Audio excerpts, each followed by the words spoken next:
Cake കഴിച്ചു കഴിഞ്ഞാൽ board കളയാതെ എടുത്തോ. നമുക്കൊരു കിടിലൻ വാൾ ഡെക്കർ ഉണ്ടാക്കാം. വൈറ്റ് സിമെന്റ് ആണ് ഞാൻ എടുത്തത്.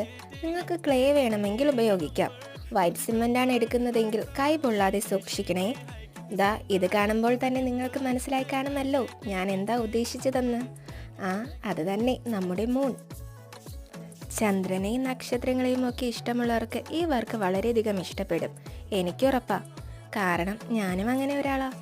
ലാസ്റ്റിലൊക്കെ എന്നെയും വളരെയധികം ഞെട്ടിച്ചതാ. പിന്നെ വീഡിയോ ഇഷ്ടമായാൽ ചാനൽ സബ്സ്ക്രൈബ് ചെയ്ത് കൂടെ കൂടാൻ മറക്കല്ലേ. കൈ വെച്ച് ചെയ്യുമ്പോൾ വളരെയധികം സൂക്ഷിക്കണം കേട്ടോ. ഇത്രയും ചെയ്താൽ ഒന്ന് ഉണങ്ങാൻ വെക്കണേ. ഉണങ്ങിക്കഴിഞ്ഞാൽ ബാക്കിയുള്ള ഭാഗത്ത് കറുപ്പ് പെയിൻറ് ചെയ്യണം. പിന്നെ കുറച്ച് നക്ഷത്രങ്ങളും വേണ്ടേ നമ്മുടെ മൂന്ന് കൂട്ടായി. വീഡിയോ ഇഷ്ടമായാൽ ലൈക്ക് ചെയ്യാനും കമൻറ്റ് ചെയ്യാനും മറക്കല്ലേ.